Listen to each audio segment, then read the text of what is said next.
Welcome to Unity Now, the podcast where we discuss unity in the face of division. Inspired by the Unity 2020 plan, we strive to unite Americans by highlighting the middle ground between the two dominant parties and promoting the individual over groups.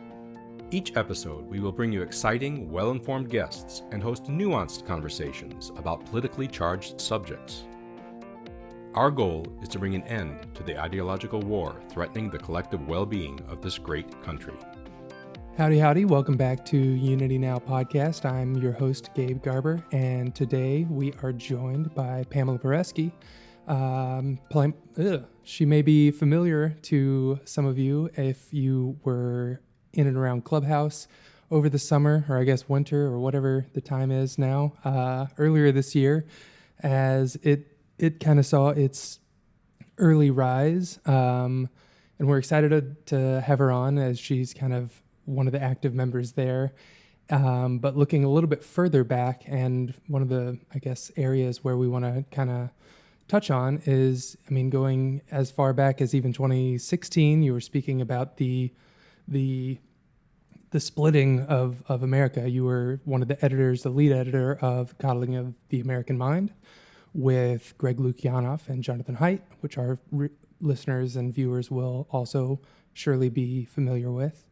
And by the time this episode comes out, we will have released our first book club series where we actually discuss the righteous mind. So you've worked frequently with Jonathan Haidt and Greg Lukianoff. And so just tying it all back around to the division that we're facing here in America. And this is Unity. So welcome to Unity Now.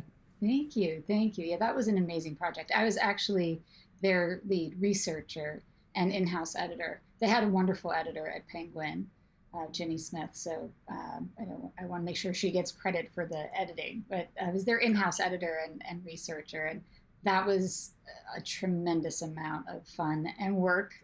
But great experience. Both of them are amazing to work with. And my current project, which is called Habits of a Free Mind, is a follow-on from that work. And Greg actually gave me that title. Great. Are you involved at all with some of their other coalitions? Kind of, what is it, with FAIR or FIRE? No, I'm thinking it was FIRE, yeah. I was at FIRE, the fellowship at FIRE for 4 years, and have been a member of Heterodox Academy, John's group, since they opened to adjunct professors. But I actually wrote for Heterodox Academy in 2015 before it was the sort of known entity that it is. I wrote for their very early blog a piece that I had on Psychology Today called How Making Colleges Safe Spaces Makes Us All Less Safe. And so that was also on their blog. I started writing about the same things that they had been noticing right after they published their Coddling of the American Mind Atlantic piece, and that's how I got onto their radar. Nice. Well, yeah, definitely plenty of overlap with your work from what we're trying to do. And I don't know how familiar you are with the Unity 2020 movement that started last summer and eventually Why don't you tell me more about it? Because not only would I like to learn more about it, but I'm guessing that if anybody wants to see this because they know me, they might not know as much about Unity. So I'd love to have you share that with me and also with anybody who doesn't already know a lot. Sure. And that'll put me on the spot and make sure I can refresh my own memory. So that'll be a good exercise. So basically, yeah, if you're familiar with Brett Weinstein and Heather Heying, he developed sometime last year just basically a strategy to try to put together a platform for the presidential ticket that was neither Biden nor Trump, because in his eyes, neither of them served the larger populace of the states in a manner that he deemed worthy. So being the smart guy that he is, he came up with, this strategy to put together a presidential ticket comprised of two people running a team called the Dark Horse Duo, which is where his podcast kind of the name tied in with that. But the idea being these would be people elected by the movement, ideally one candidate from each side of the political aisle, so one Republican, one Democrat, to govern as president, vice president, as a tandem. And so basically a coin toss would determine who was the president, who was vice president for the first 4 years. And I think if they won another term, the idea was that they would flip-flop. But essentially this was kind of developed in a way to developed in a way to try to ward off what the common issues are with third-party spoiler type attempts. So to try to mitigate some of the risk there that you're often up against if you're running third party, and we might be able to get a little bit more capture of that center demographic. So ultimately, it didn't pan out. He had planned for that as well, so there was a fail-safe in case there was no clear path to the election, and so they pulled the plug so as not to be a true spoiler in the end. And so that's what we ended up doing, staying true to the word. But our podcast, we decided at that time that, you know, there's still plenty of division to work to unify and heal. And yeah, so we're kind of an offshoot or a spinoff that was happening at the same time as the movement, but even has continued on beyond, knowing that there's still plenty left to do. I think it's such an interesting concept. Didn't Lindsey Graham and John Hickenlooper try something like that? I'm not sure. I know. We should look into do you know when that would have been? No, I don't remember exactly, but you know, in recent memory, I mean, it was either the last election cycle or the one before. Gotcha. I know we actually just there was another recent episode where we spoke with someone who was in Utah, and I know some of their campaign ads were bringing together both candidates who were already running for their respective parties to kind of bring together the idea of, you know, just because we're running against each other doesn't mean that we hate each other, that we view each other as enemies. So obviously trying to push the same kind of energy and same kind of idea and underlying unity concept in a fundamental. Do you think that that there in the next cycle will be enough people who consider people partisans of the other side human enough to create that kind of a coalition, or do you think we're pulling apart too much? If I had to guess, my money's on the pessimistic side as of right now, unfortunately. And I think that's what kind of maintains the fire under our asses here. So I'm sure you could probably relate in that respect. But yeah, basically, I mean, I can maintain some optimism just in the sense of being hopeful on the day-to-day and doing what I can. But yeah, it's hard based on what I see, being too terribly optimistic in the more general scope. What about yourself? I don't know. My joke is my crystal ball is in the dishwasher. I don't know. I can't tell. I think, people always surprise us, sometimes in positive ways and sometimes in negative ways. So hopefully we can be surprised in a positive way with respect to unifying. Yeah. Well, and another angle that is something that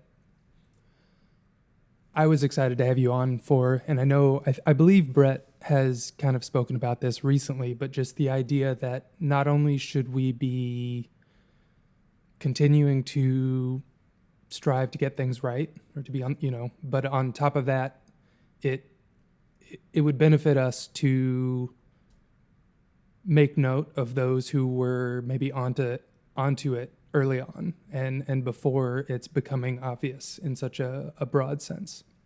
Onto And what? so Onto the unification. onto some of the division, and again, just looking back to some of the articles that you've posted going back to 2016, 2015, even, as you said, that are pointing at this thing that maybe has only continued to make more sense or to get more chipped away at it. Yeah. There's something that's been pulling us apart.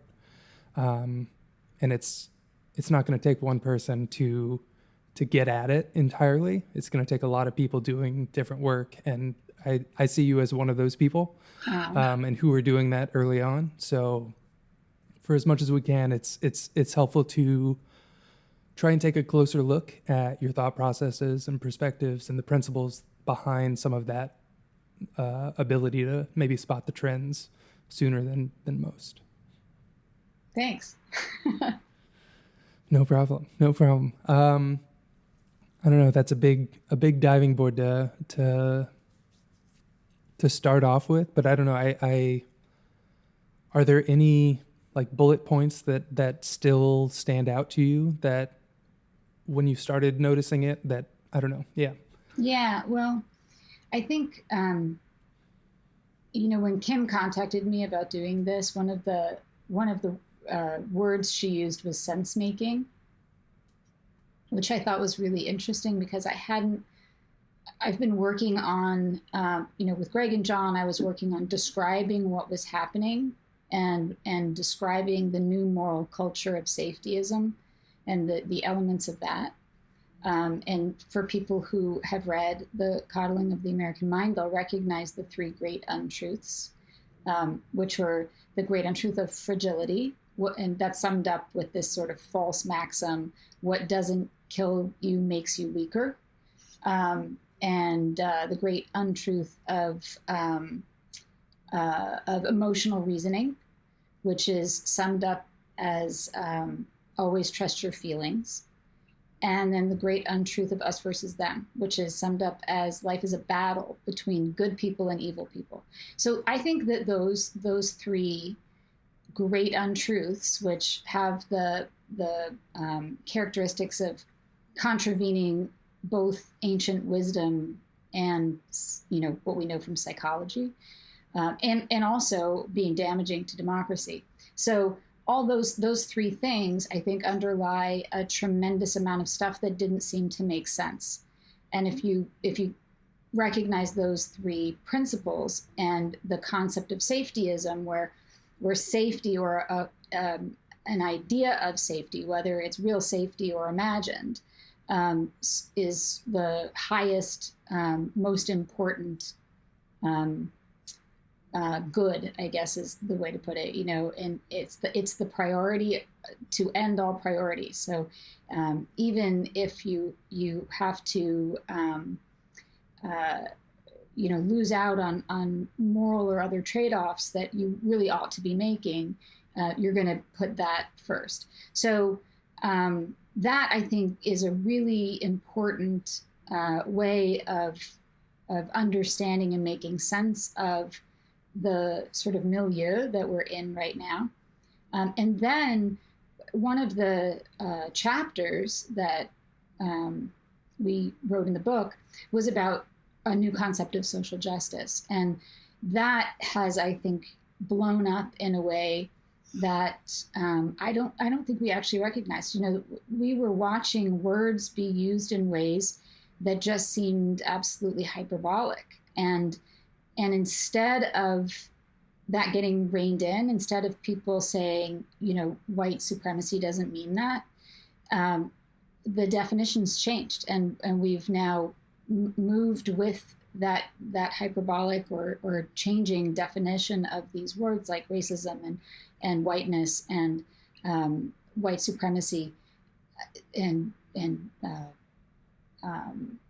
but anyway, so a lot of terms that used to have real concrete definitions have now expanded. I mean, using Nick Haslam's concept of concept creep, the creep that has made all kinds of things fall into those categories. And we talked about also trauma, and the sort of medicalization of an emotional reaction to speech, et cetera, et cetera. So that allows us to make sense of what we're seeing. I think also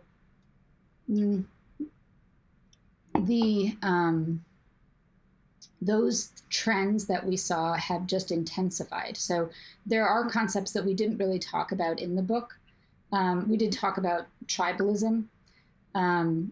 I think we sort of touched on preference falsification, but there are some concepts that I think are really important and helpful in understanding what we're looking at now, like, a few years after the book came out.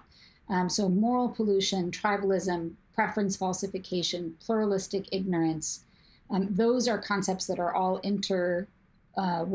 And so I'll just explain a little bit of that. People understand tribalism. People understand the sort of attachment to a group, a sense of moral superiority that people get being a part of a group where there's an us and there's a them. And, there's a lot of talk now about otherizing, but that is the sort of fundamental basis of tribalism. And this is the great untruth number 3, the great untruth of us versus them. Life is a battle between good people and evil people. And the good people are always us, and the evil people are always them. And part of what happens in that kind of tribalism, and we're seeing it more and more politically, is that the things on the other side that are taboo, first of all, more and more things in the them category are taboo and morally untouchable. A taboo is an untouchable thing. A taboo is something that morally pollutes you if you touch it, if you do it, if you transgress. But a person who touches something that is an object that's taboo becomes morally polluted themselves. And then anything they touch becomes morally polluted, and anyone who touches them becomes morally polluted. So it's like a giant game of cooties that kids play. Kids sort of play this. They enact this to practice this way of seeing the world. So if there is a morally polluted idea that's held by the other side, anybody who holds that idea in their mind is morally polluted. And that means that even people who want to hold it in their mind in order to grapple with it and debate it will become morally polluted too. So that's how I think we see this inability to, or unwillingness to, share a platform with somebody who disagrees politically, to debate them, like what happened to Charles Murray at Middlebury in 2017, all the deplatforming, the disinvitations. I think that really stems from this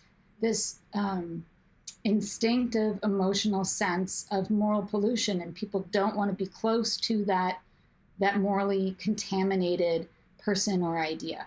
And that's also how you get this idea that even somebody setting foot on campus morally pollutes the campus, and therefore they should not be allowed on campus. It's polluting.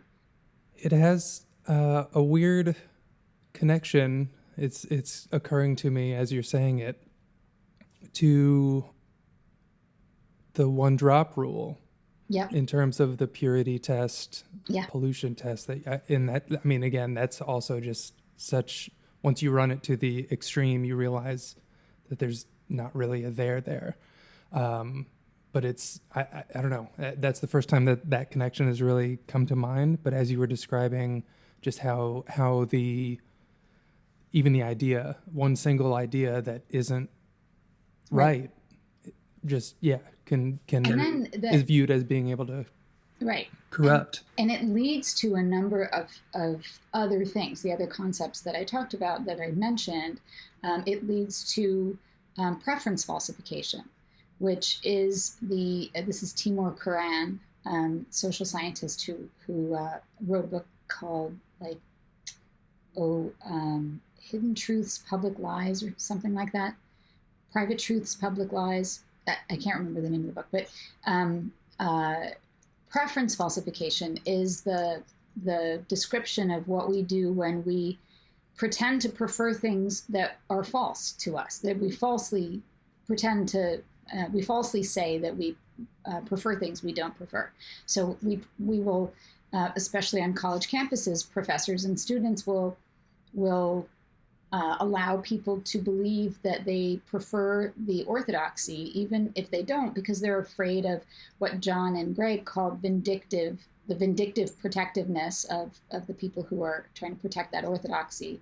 And so they do self-protective self-censoring, right? And sometimes they will even not just self-censor, but they'll say things they don't believe. They will not just allow people to believe that they don't disagree by being silent, but they'll actually say things they don't, that are not true. And then that leads to pluralistic ignorance. That's the idea that people have that everybody else believes, goes along with, accepts, likes the orthodoxy, what seems to be the dominant narrative or view. And that they're ignorant that so many people are engaging in preference falsification. They're ignorant that their view is actually the preferred view of most people, because there's a small group of vindictive and loud true believers who make everyone afraid to say what they actually think. And that leads to and exacerbates affective polarization. Politically, this idea that we feel hostile toward, we pull more apart from each other and feel hostile toward opposing partisans. So that all, I think, is a way of making sense of the situation we're currently in. Both sort of, politics in a way underlies all of it, because there does seem to be something of a right-left split in the adherents, but only from the standpoint of adherents on the very far left are the vocal people we are now calling woke. And it appears to be something like 8 or 9%, according to the More in Common and Perception Gap studies. It's a very small percentage of people, but they're so loud and so vicious and scary and intimidating that the vast majority of the rest of the country are not willing to stand up to them. The people who are most willing to stand up is just like another 8 or 9% on the other side politically. Yeah. The most extreme on the other side. Yeah. I would say it ends up kind of falling at the hands of those on the left, on the same side. And in certain senses, you can understand that, people on the left generally are going to be, they're going to tend towards being more empathetic. And so that also might have some underlying effect as to why they're less likely to maybe stand up. So tell me what you mean by empathetic. Another tricky, yeah. Well, in action or in, I guess, just theory. What you mean when you say people on the left tend to be more empathetic. Tell me what you mean by that. I know that is a common sort of idea, but but there are lots of different ways of thinking of what it means to be empathetic. So I'm wondering what kind of empathy you think you're going to see more on the left than on the right. In that case, me even packaging it that way was carrying quite a bit of this ambiguity in terminology there. So in terms, I guess that's what I was maybe going on, or was that assumption or that idea that's associated with the left is that they're more compassionate. More compassionate, maybe specifically towards other people who agree with them or on their side. But yeah, again, the idea of empathy is also a tricky one to trace down. It has a lot of the same performative trappings that we so often see. So claiming to be empathetic is not a stand-in for having true empathy and feeling what other people feel. So that, I feel like that's always a slippery slope. You've mentioned two things in this part of the conversation that are part of the Habits of a Free Mind toolkit. You talked about courage, the courage to speak up against your own group, and compassion. And those are two of the three antidotes to the three great untruths. So the first, the untruth of fragility, it requires courage to be anti-fragile. So that's the first antidote to the great untruth of fragility. And it does not take courage to stand with a whole bunch of people and denounce something that everybody around you denounces. That doesn't take courage at all. What does take courage is when you notice that your own group, the people that you most want to belong with, are saying and doing things or believing things or asserting things that are either not true or not right, or bad ideas. That's the kind of courage that it takes a lot of fortitude, and you must risk something. That's what the courage is, right? You must actually put yourself at risk. And that's the thing that Brett and Heather did when they refused to, be compelled to say things they didn't believe. And they stood up to this illiberal sort of mob of students and faculty who were making illegitimate claims against them. And it would have been a lot easier to back down in order to belong. Belonging is a fundamental human need. And we're seeing more and more now how, especially having been separated from everybody for the last year plus, how much belonging matters to us, how much we really need connection with other human beings and to feel like we're a part of something. So much so that, even a large group of public health professionals were willing to completely disregard their earlier science-based recommendations for gatherings outside when they had the opportunity to matter, in a different way, to belong to something bigger than themselves in a group of people, to say that this thing matters so much and we're all in this together. That's a really powerful motivator.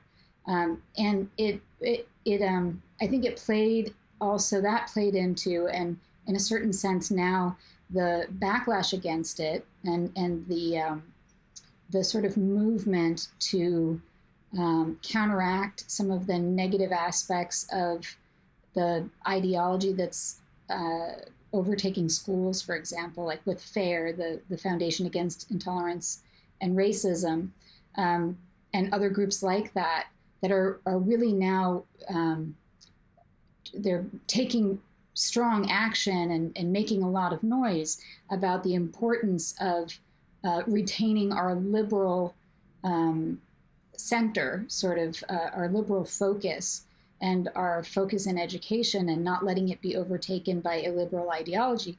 That is also providing people an opportunity to belong. It's providing an opportunity to matter.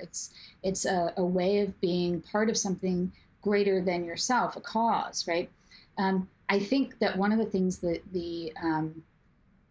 things were heading in this direction, but the pandemic really exacerbated something that Viktor Frankl called existential frustration, that we have a will to meaning, and particularly with so much progress in so many areas. It was, I think, we were in a moment where especially young people didn't really feel like they had purpose. And all of a sudden there was a purpose right there for them to jump into. And now there's another purpose that people can jump into, and it's not a bad thing to have a purpose to jump into. It's more, it's what's challenging is to ensure that your own sense of meaning and belonging is not clouding you to whether you're actually doing good or you're doing harm. Yeah, so, and understanding what you're getting involved in, I guess, in the understanding that you're wired to crave that, to look for connections in that way. So I mean, you're incentivized to do that, to potentially overextend maybe, or again, with the preference falsification, just kind of not look as deeply at things if that means you get a little bit more of that belonging hit. And that's where the third aspect of the Habits of a Free Mind toolkit comes in. The antidote, or the counteracting to the second great untruth, which is the great untruth of emotional reasoning.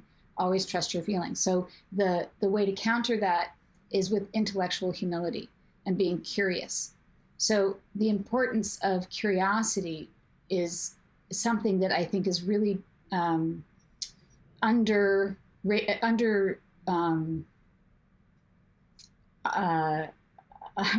exemplified people are not at all as curious about what people who disagree with them think, as number one, as they ought to be, and number two, as they think they are, if they think they are curious.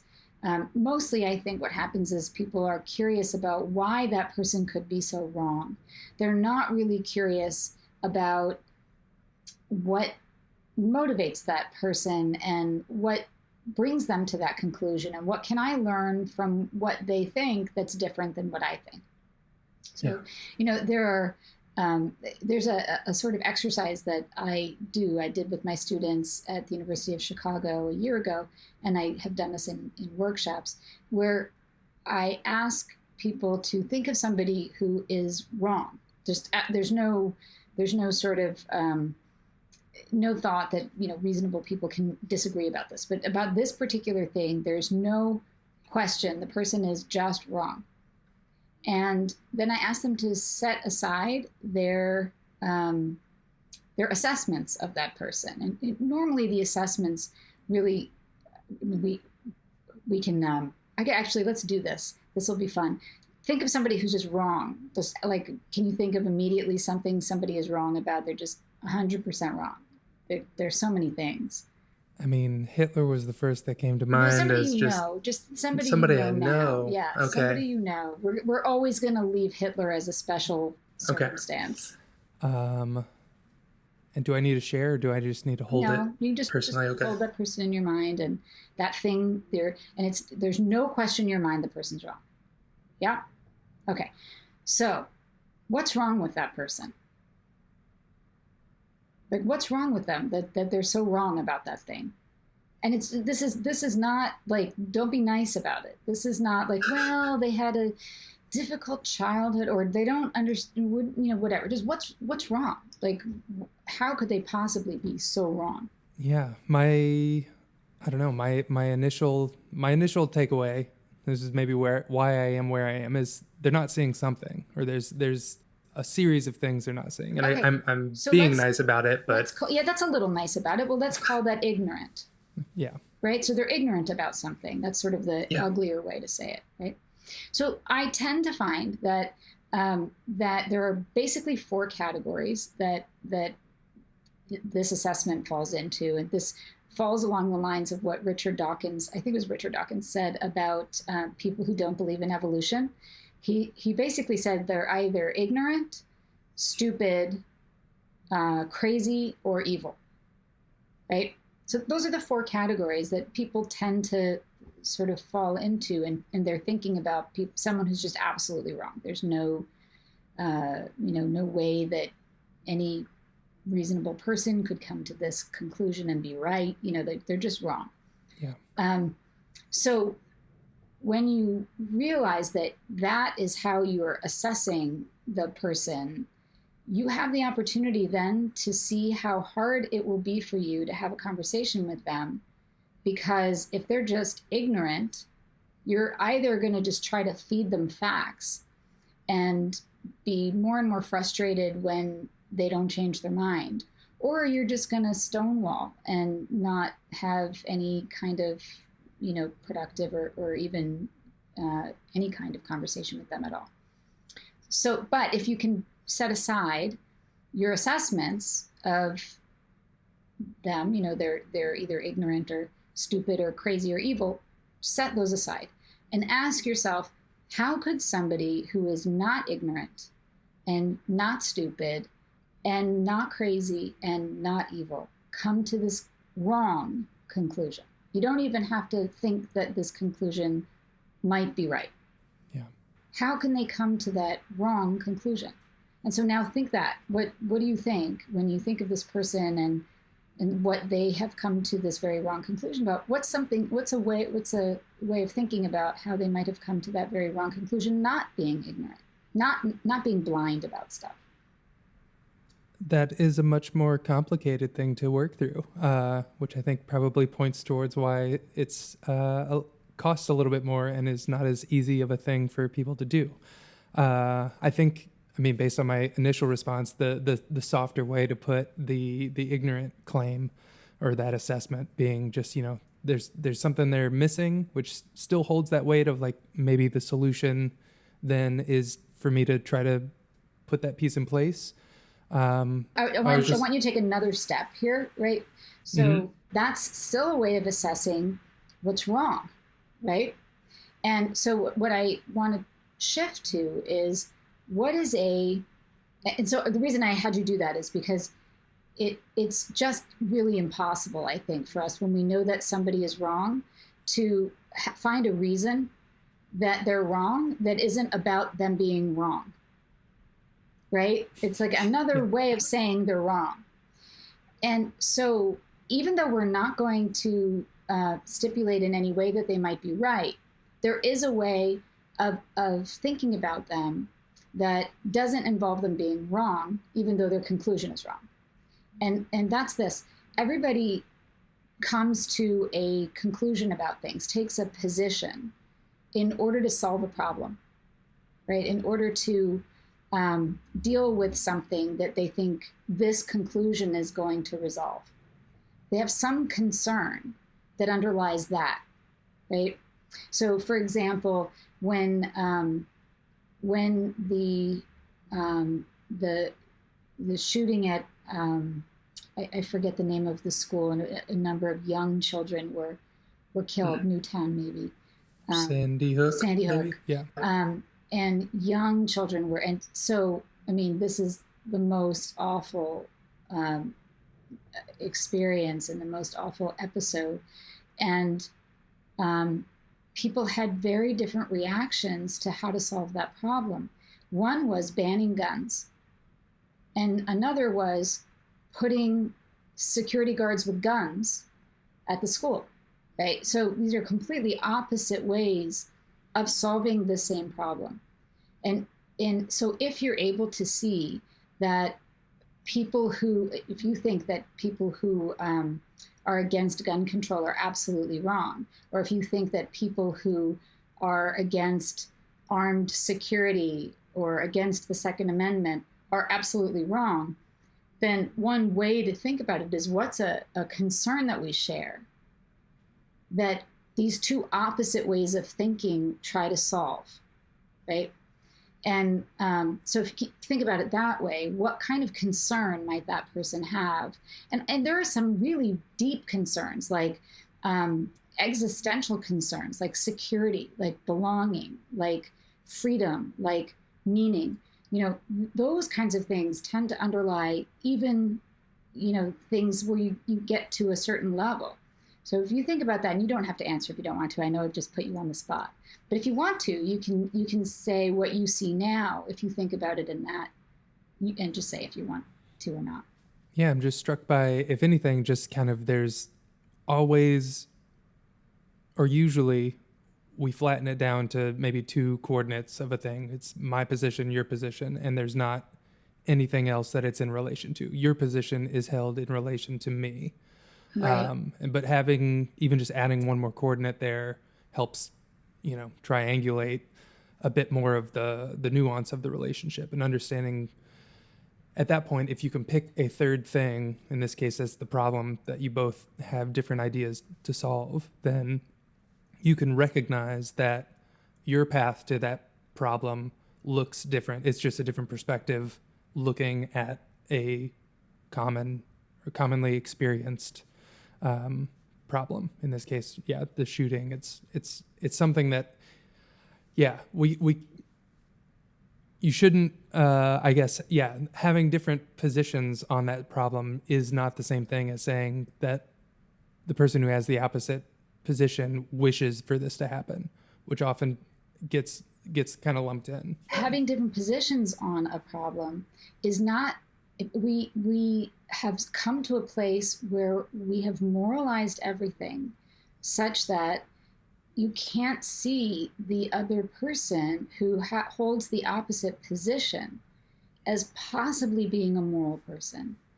Now, even though I gave you all 4 of those options, it's ignorant or stupid or crazy or evil. Most of the time now, what I'm seeing is that people just go straight to evil. Like, that person has to be a bad person to hold that view, to take that position. Yeah. But the thing that we need to remember is that though we think, I've said this, on other podcasts too, and this is part of the same work, but we think that when we take a position, we come to that position based on our perspective. Like, we have a certain perspective about something that allows us to take that position. Maybe if we're generous, we'll say somebody else has a different perspective and they take a different position. But it's actually the opposite. It's the position that gives us the perspective. So if we actually want to understand somebody else's perspective, we actually have to take their position in order to understand their perspective. We can't go straight to trying to understand their perspective. It doesn't work to try to take their perspective and work up to their position. We have to just take their position as they see their position and then see what they see. Because if you think about what a position is, it's where you're standing. And what a perspective is what you can see from where you're standing. What you can see from your position is your perspective. So this is another, like, the next level. Once you have figured out, or at least imagined, or maybe even had a conversation with the person about what concern it is that position is solving. The next level is to really deeply understand their position, though you may never agree with it, so much that you're able to make the case for it, right? You're able to say it the way that person would say it, not with denigration, but with the same reverence that they have for that position. You can actually state it. Yeah. And then you can see what they see from that perspective, and you can still disagree with it. But it's really hard to dehumanize somebody once you can do that.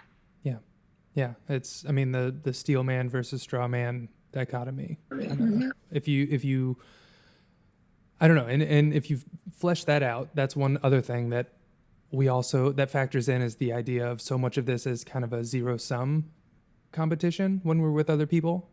When adopting more of a construction or a constructive kind of approach, can just help uncover much more of reality that, if we make the effort to put ourselves in that position and explore what we're able to as best as we can, then essentially we're uncovering a bit more of whatever all this is, mm-hmm.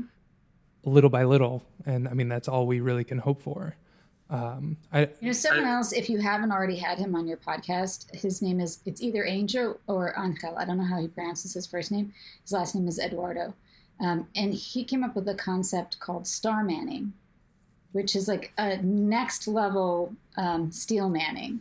And I can't do it service to try to describe what that is, but you should have him on to talk about that. It's another, there are plenty of people who I think are, whether they're on the right or the left or the center, are good faith interlocutors and people who really do want to understand other people's positions, and be able to really take their perspective and then either disagree productively or change their mind. I think there are more people than we think who are in that category, but I also think that there are a lot of people who don't know that's possible. Yeah. And that's where I think we have a lot of inroads to make. That, I've heard people say to me, I didn't actually think it was possible that a good person, a decent person, could hold this other view. I'd always been told that only bad people could think this thing, right? Yeah. And it just becomes so ingrained that we, without meaning to, we just demonize and dehumanize people. Yeah. The views that they hold. Well, and with any sort of exposure, kind of using the exposure therapy kind of model, if we, again, this is the overprotective quality coming out. If we put up our guards and never expose ourselves to anything, then we're weakening essentially everything within those walls. So it's funny you say that, because that concept of defensiveness, I've started to look at how, in a sort of past life, I was a marriage counselor. I was a psychotherapist, and my focus was marriage and family. And John and Julie Gottman are, I think, the premier marriage counselors, and they're, as far as I know, the only people who really do serious research on which their marriage counseling is based, on any form of marriage counseling is based. So a lot of it is very theoretical, but theirs is very research based. And they have this tripartite sort of concept of what goes into a good relationship, and one of those things is non-defensiveness. And so I think that these tools are very useful for, I think of the right and the left in our country as being in a marriage with no possibility of divorce, and everybody thinks that they're divorced. Yeah, no, that's great. They're really not. We're really not divorced. We are all married to each other in a certain sense. Mm-hmm. We are in this country. We are together as our civic body. And we have to learn how to appreciate each other and even love each other and want to know more about each other. So the three concepts that they use, one is calm. That's the non-defensiveness. Can you imagine if these conversations just involved being calm as opposed to how we normally see them? That would be like 90% of the way there, right? Yeah. If instead of being defensive, people said, well, tell me more about that, Yeah. Wait, what do you mean? I want to understand that better. So that goes along with curiosity, being non-defensive, right? But another thing is that in the sense that we have, that we can just cut ourselves off from those people, them, this tribal kind of way of thinking, we have no sense of what there is to cherish about any person or the group of people that oppose us politically. Yeah, no, I definitely am struck by, I noticed it actually popped up in a couple of your articles that I read leading up to this, but just the stat that from a study saying that 15% of Republicans and 20% of Democrats agreed that the country would be better off if a large number of the other party just died. And that actually goes to something that Brett said recently in terms of essentially to the tune of if your idea of what would make things better is if the other side just disappeared, then you don't really have an understanding of how things work. And that just pushes more to your marriage analogy. And it's just like, there's a sense of like, you can both be into it. One or the other of you can be out of it, or you can both have given up. And that's kind of that scenario where it seems like so many people have given up on both sides to even attempt it.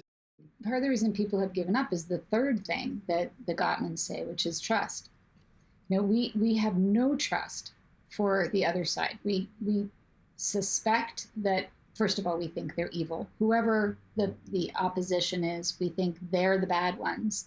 And there has to be a good and a bad, and we're the good and they're the bad, generally speaking. And that leads to a lack of responsiveness. So if the other side says, I demand XYZ, right?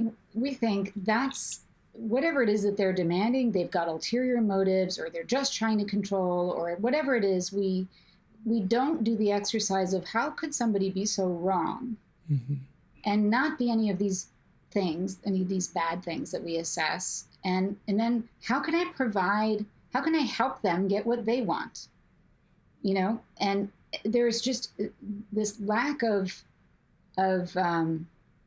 a sense that we all, even if we don't want the same things, which I think we mostly do, but even if we don't want this, even where we don't want the same things, we can provide some of what people we disagree with want if we understand what they want better, without having to lose, without having to give up the things that we want. And what's very hard now for people to, why it's very hard for people to agree with that right now, is that we've gotten to this place where we mostly think that the things that the other side want mean that we have to lose.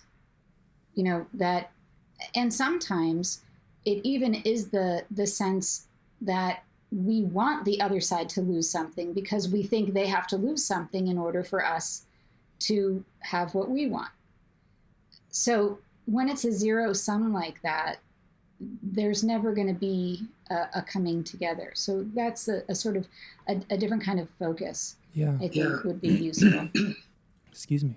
I was also thinking back to the earlier topic of sense making and how that kind of plays in as well, where with the defensiveness kicking in, we're essentially kind of maybe attempting to tune people out or filter people out. And so what we basically, if we're effectively tuning people out or cutting them out, like putting on ears or whatever, it's going to be the loudest things that get through. And so that goes back to, again, the 8 or 9% extreme groups that get heard more often, even by the other side, because they have their blinders up and only some of it gets through. And so that again, I just with the general sense making kind of idea, along with that putting up the guard, you're essentially deciding for yourself that you don't want certain information if it is of a certain type. And so you're limiting yourself to what you could potentially piece together about the world that way. Yeah, you might be familiar with the research that indicates that people will even be willing to lose money to not read what the other side thinks. It was a really brilliant study. I wish I could remember who did it, but they gave people, political articles to read that they agreed with, and they paid them a little bit of money for that. And then they said they would pay them much more money to read the opposing side. And a very high percentage of people said, nah, thanks, I'll forego that money and not have to read the other side. Oh, wow. So that even points towards it being a more fundamental, valuable, like something attached to one's own identity and what their personal value, even beyond money. One of the assignments that I gave my students last year was I had them pick a topic, a political issue that mattered to them. And I made them read the pros and the cons of, or the their side and the other side. I can't remember the name of the website, but it was like prosandcons.com or if you look up pros and cons of political issues. They have a tremendous amount of information, and I had them write something where they had to talk about what their side thinks about this issue and what their side thinks about the people who disagree with them, and what their side is wrong about what the other side thinks and the people who think that. So, it just an exercise to remind ourselves that we make these very quick judgments about who would take that side, like we were talking about earlier. What kind of person would take the other side of this issue? And then we just make these assumptions about them. And if we have to actually do the slow thinking, Kahneman wrote this whole giant book, Thinking Fast and Slow, about the two different, types of thinking. Type 2 thinking, the slower thinking, the harder, more effortful thinking. We need to do more of that when we're thinking about the issues that we care about and the people who disagree with us in those issues. There's actually often a lot that we can learn from the people who disagree with us. Even if we don't change our minds, we can actually learn not even how to better argue our side, but we can tweak and make nuanced changes to our arguments and our beliefs about that thing, or our policy recommendations. I remember talking to Kathleen Kennedy Townsend, who was Lieutenant Governor of Maryland, and she had this idea to create a community service requirement for graduation. And I can't remember how many school districts there were, but there were several, and very few of them were on board. So she went around to each of the schools in these districts that disagreed and listened to why they disagreed. And by the time she was done with it, I think they all agreed. If not all of them, many of them agreed, and it became a high school requirement. But what she found was that she learned so much from the schools and the districts that disagreed with her, that the policy proposal that she made at the end was so much better than it would have been if everybody had agreed. Yeah. More concerns are heard and then implemented or kind of worked into the proposal for the solution. I know another example that stood out was your bringing up the C.S. Lewis idea of the second friends. And I had not heard that, but it stuck with me. I really enjoyed that. So someone you like and respect who disagrees with you, and I had the quote, where is it? He's read all the right books, but has got the wrong thing out of every one, explained Lewis. It is as if he spoke your language but mispronounced it. Cherish these friends and listen to them. And I thought that's such a good way of summing that up, where it's just like they will annoy you to hell and back, but they're worth keeping around. And it's almost I know Eric Weinstein talked about the arch nemesis idea versus like a nemesis. There's someone who's just like your arch in every way, and just you're equal in so many different ways, but also they bring out so many other things. So funny. It's really funny that I don't think I've heard Eric talk about an arch nemesis. That is a very interesting way to think about somebody who pushes you to be better, to be more of a hero, to be, more good, to be more of yourself, to be all of the things that you want to be. You have to have somebody pushing against you. It is so far removed from the way that I would think about things, to think about it in terms of a nemesis, an arch nemesis. But the part of that is because I, generally speaking, I tend to avoid thinking in war metaphors.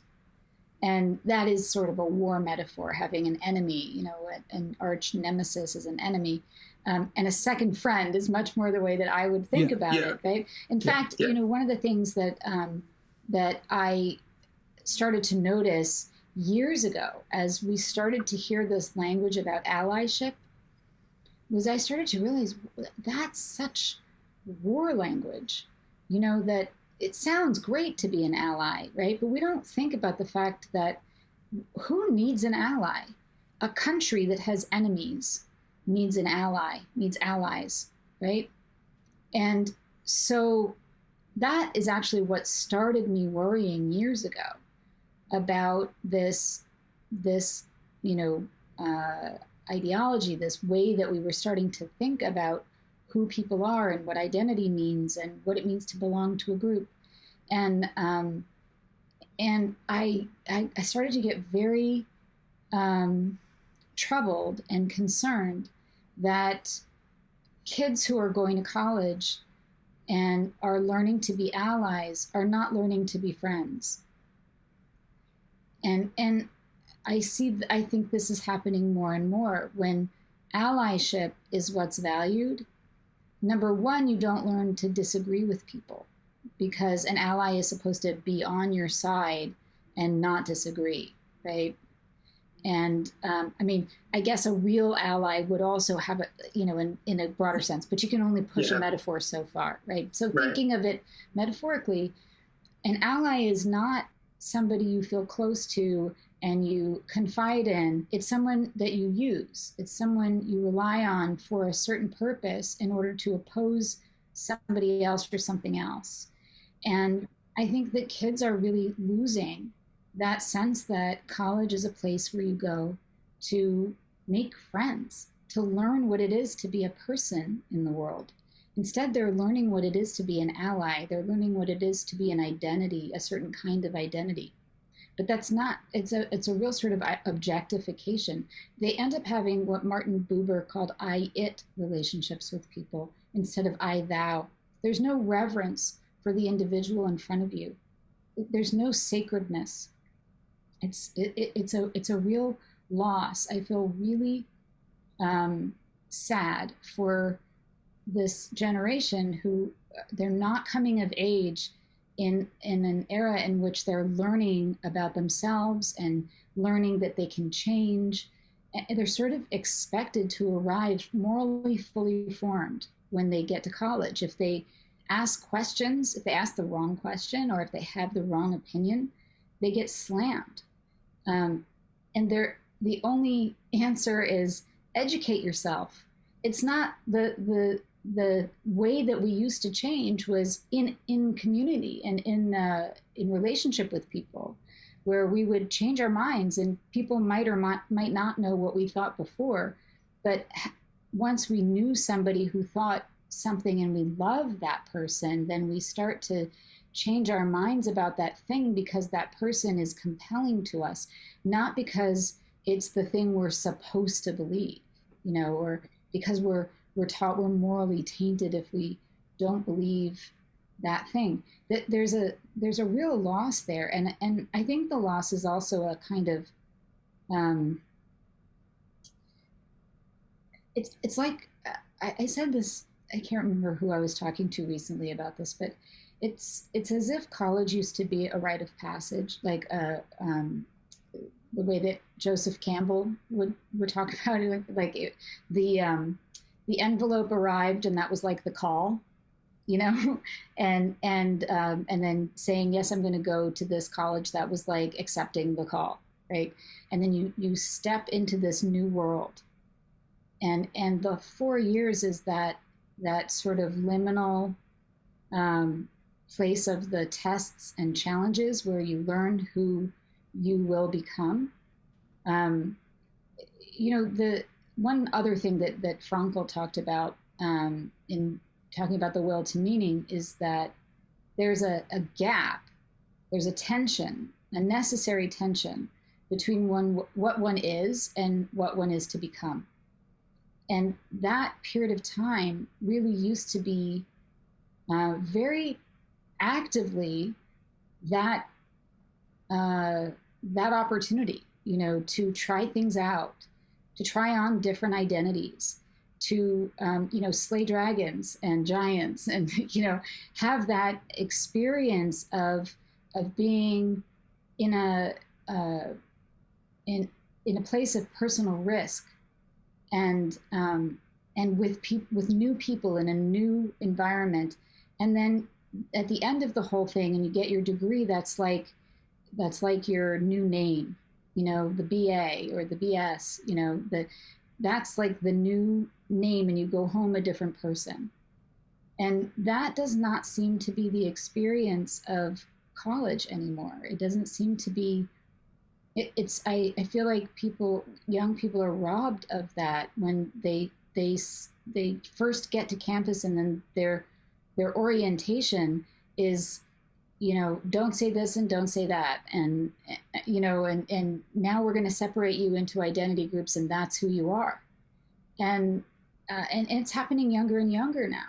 All of this stuff happening on college camp, K-12, is leading to this same sense of a young person is going to be thinking, oh, I am supposed to identify this way.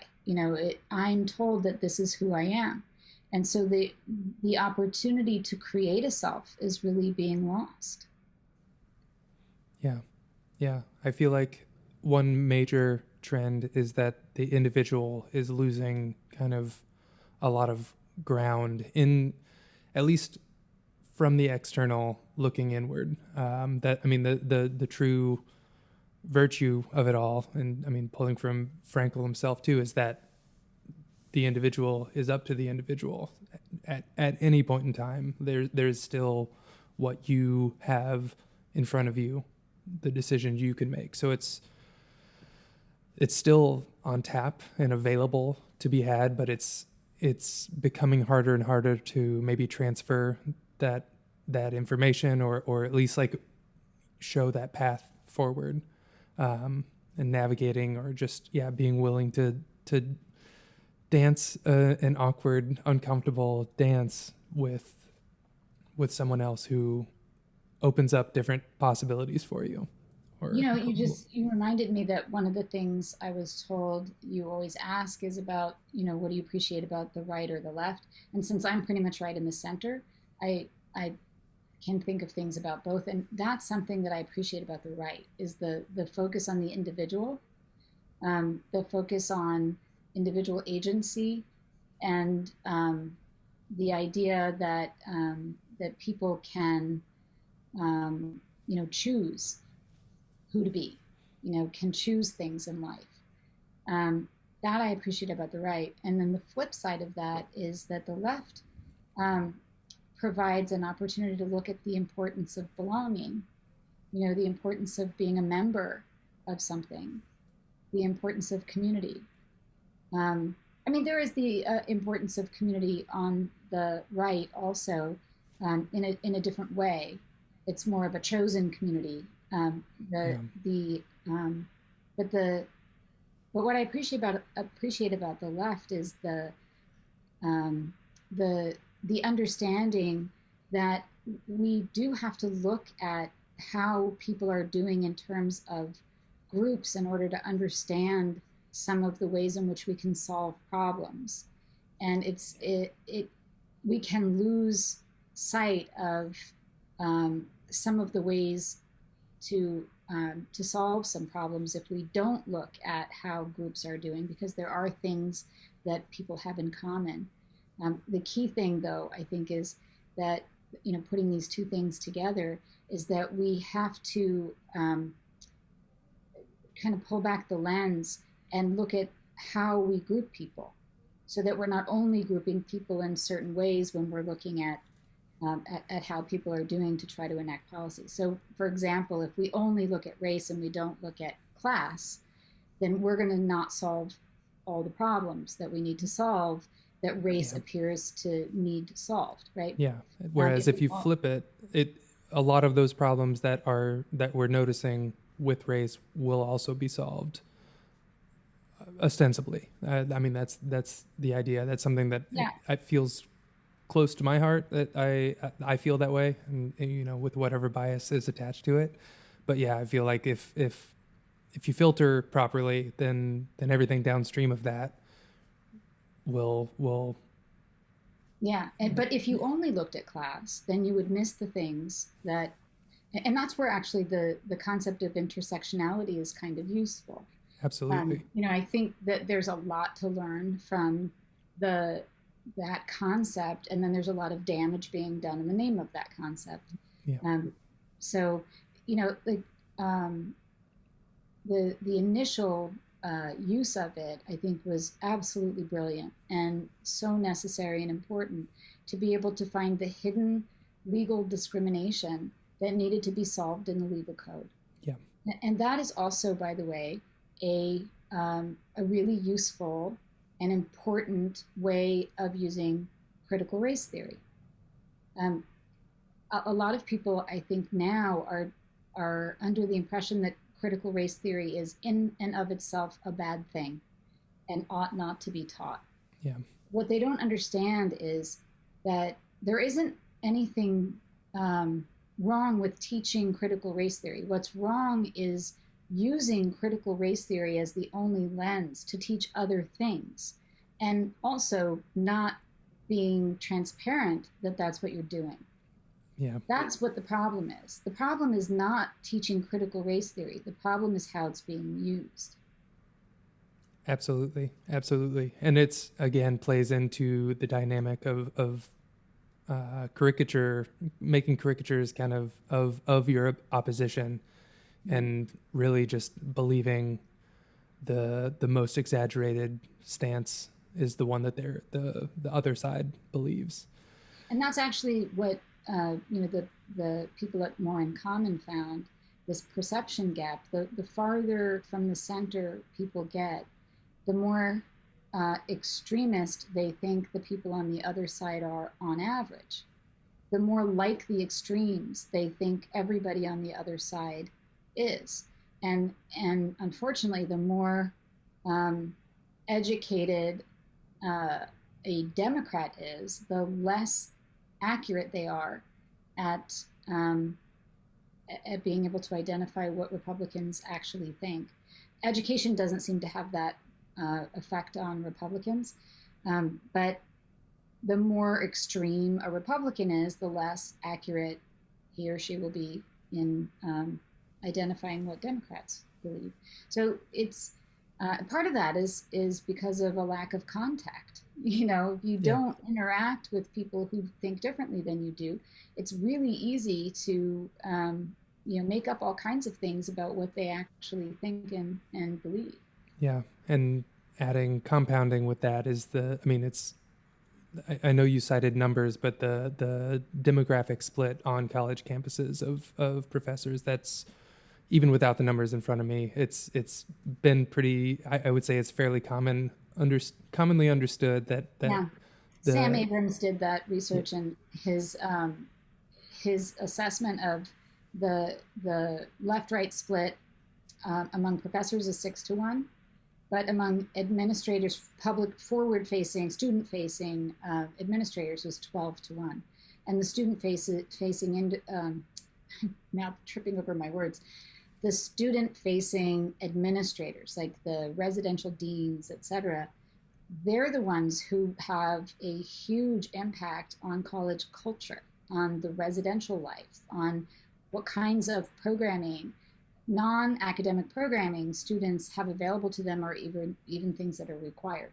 And so that kind of imbalance makes it very difficult to not just be somebody who doesn't, fall in line, and not just articulate a view that's different, but it also makes it very difficult to